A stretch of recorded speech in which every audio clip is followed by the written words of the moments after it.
오늘은 배달 장사가 돈이 안 되는 이유에 대해서 얘기를 해드리겠습니다. 요즘 배달 전문점에 대한 관심이 참 뜨겁죠. 5천만 원 이하로도 할 수 있는 소자본 창업이며 배달 시장에 대한 전망 역시 좋다는 의견이 대세니까요. 하지만 여러분들이 절대 놓쳐서는 안 되는 사실이 하나 있는데요. 바로 처음에 지불하는 비용이 싸다는 건 분명히 포기해야 하는 부분도 있다는 점입니다. 그런데 이 점을 간과하고 소자본이라는 장점만 보고 덜컥 창업하는 분들이 너무나 많아요. 어떤 아이템이든 마찬가지입니다. 소자본 창업이면 불리한 점이 있을 수밖에 없는데요. 배달 전문점 역시 홀 매장 창업에 비해 비용이 대략 1억 이상 저렴한 대신 불리한 점이 있습니다. 바로 매출이 아무리 높더라도 수익이 적다는 점인데요. 수익을 높일 수 있는 방법이 있긴 하지만 거기엔 희생이 따릅니다. 먼저 수익 구조를 함께 보면서 왜 기본적인 수익이 적은지를 파악해보고 수익을 높이기 위해선 우리가 무엇을 희생해야 하는지 알아보도록 하겠습니다. 여러분의 이해를 돕기 위해서 홀 매장 수익도 함께 비교해 보겠습니다. 월 매출은 배달 전문 매장과 홀 매장 동일하게 2천만 원으로 가정하겠습니다. 배달 전문점 기준으로는 괜찮은 매출이죠. 재료비는 배달 매장의 매출의 40%, 홀 매장의 37%로 잡았는데요.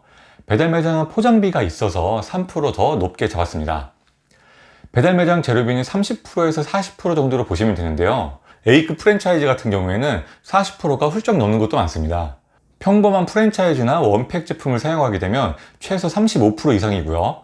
보수적으로 보면 40% 정도는 잡아야 됩니다. 인건비는 풀 오토 기준이며 배달 매장이 매출의 32%, 홀 매장은 30%로 잡았습니다.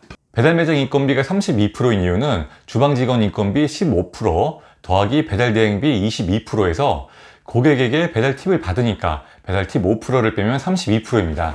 다음으로 배달앱 사용비는 배달 매장의 매출의 10%, 홀 매장은 없습니다. 배달앱 사용비는 매출의 대부분을 배달앱으로 결제했을 때 기준이며 외부 결제 수수료와 광고비도 포함된 금액입니다. 임대료는 배달 매장이 50만원, 홀 매장은 350만원으로 잡았고요. 공과금, 세금 및 기타 비용은 배달과 홀 매장 동일하게 13%로 잡았습니다.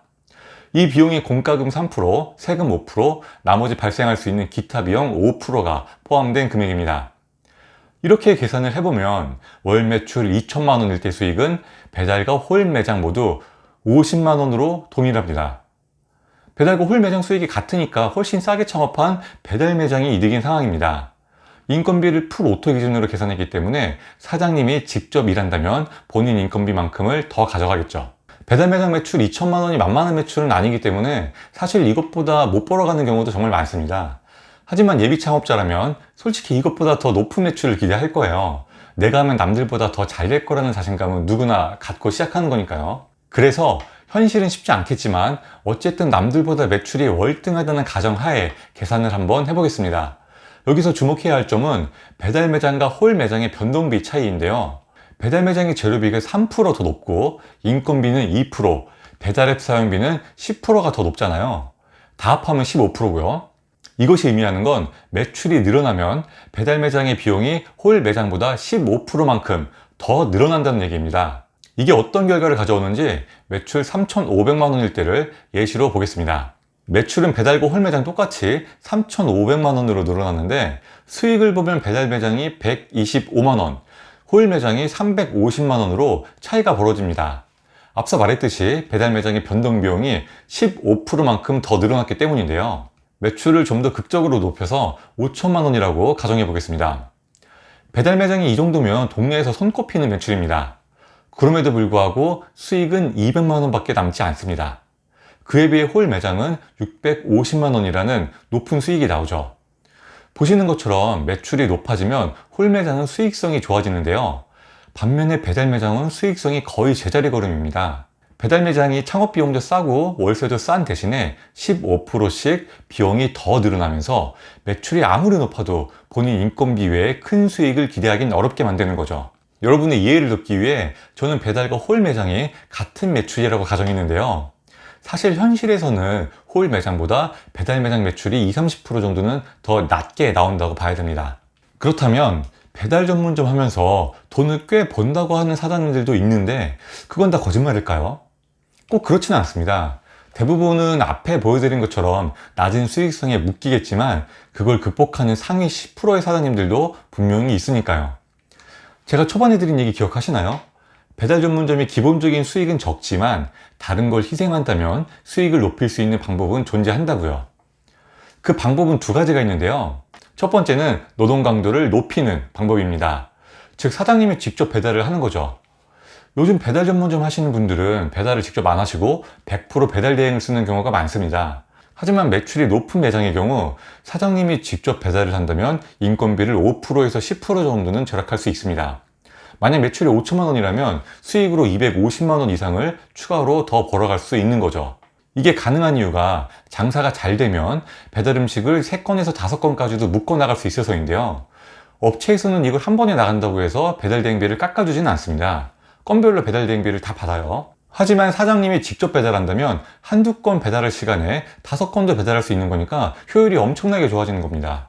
고층 아파트처럼 배달 효율성이 떨어지는 곳은 또 배달 대행을 보내고요. 근데 이게 정말 쉽지 않은 얘기이긴 합니다. 노동 강도가 높은 걸 떠나서 너무 위험하거든요. 사장님이 직접 배달을 하면 비가 오나 눈이 오나 어떻게든 배달을 하려고 하겠죠.